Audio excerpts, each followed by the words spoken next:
નમસ્કાર, આપ જોઈ રહ્યા છો નેશન પ્લસ ન્યૂઝ. હું છું આપની સાથે હેતલ ભગત. છોટાઉદેપુર જિલ્લાના સંખેડા ખાતે પાણી પુરવઠા અને જળ સંસાધન મંત્રી કુંવરજી બાવળિયાએ અર્જુનનાથ મહાદેવ મંદિરની મુલાકાત લીધી છે. ઉચ્ચ નદી ઉપર વર્ષો પૌરાણિક અર્જુનનાથ મહાદેવ મંદિર આવેલ છે. મંદિરનું ધોવાણ થતા 2 કરોડના ખર્ચે પ્રોટેક્શન વોલ મંજૂર કરાતા તેના નિરીક્ષણ માટે આવ્યા હતા. જ્યારે કામનું નિરીક્ષણ કરવામાં આવ્યું અને સંખેડાના ધારાસભ્ય અભિસિંહ તડવી તેમજ માજી તાલુકા પંચાયત પ્રમુખ સંજયભાઈ દેસાઈ તેમજ જિલ્લા પંચાયત પ્રમુખ મલકાબેન પટેલ અને ગ્રામજનો હાજર રહ્યા હતા. મંત્રી કુંવરજી બાવળિયાએ અર્જુનનાથ મહાદેવ અને પંચેશ્વર મહાદેવ મંદિરના દર્શન કર્યા હતા અને ગ્રામજનોએ દિવાલ વધુ બનાવવા માટે રજૂઆત કરી હતી. જ્યારે ધારાસભ્ય ઉચ્ચ નદી ઉપર ચેકડેમ બનાવવા માટે ગ્રામજનો સાથે રજૂઆત કરી હતી. સંખેડાના પાદરમાં જ એક અર્જુનનાથ મહાદેવ જેમનું ખૂબ વર્ષો પુરાણું મંદિર છે. આ વિસ્તારના સૌ એક શ્રદ્ધા અને આસ્થાથી આ મંદિરના દર્શને હંમેશા આવતા હોય છે.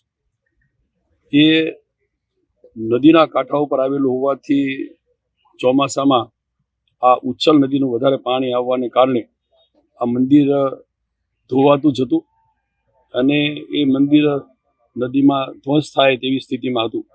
એના સન્માનનીય ધારાસભ્ય આદરણીય અભિસિંહભાઈ તડવી અને અમારા જિલ્લા પંચાયતના પ્રમુખ બેન શ્રી મલકાબેન આ વિસ્તારના સૌ આગેવાનોની વર્ષોથી રજૂઆત હતી.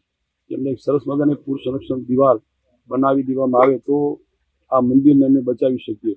એના ભાગરૂપે લગભગ 2 કરોડની આસપાસની આ પૂર સંરક્ષણ દિવાલ જે અમે મંજૂર કરી છે અને એનું કામ શરૂ થયું છે.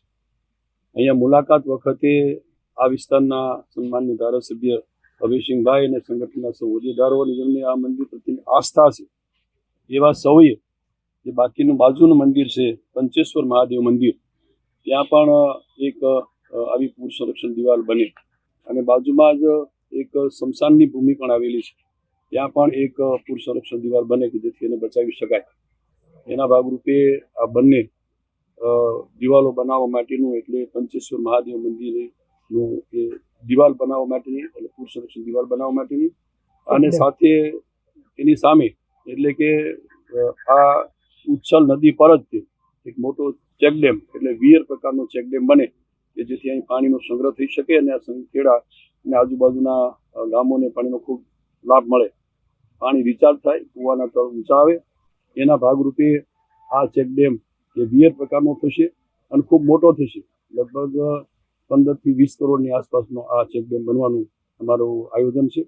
જે પ્રમાણે ડીપીઆર થશે પ્રમાણે એ અમે મોટો વીર પ્રકારનો ચેકડેમ અને પૂર સંરક્ષણ દિવાલ ઘટતી પૂરેપૂરી અહીંથી કરી આપશું. Rehan Patel, nation plus news, Chhota Udepur. સમાચારોના સતત અપડેટ મેળવવા માટે અમારી નેશન પ્લસ ન્યૂઝની યુટ્યુબ ચેનલને સબસ્ક્રાઇબ કરો, બેલ આઇકન દબાવો અને જોડાયેલા રહો ફેસબુક, ઇન્સ્ટાગ્રામ અને ટ્વિટર પર.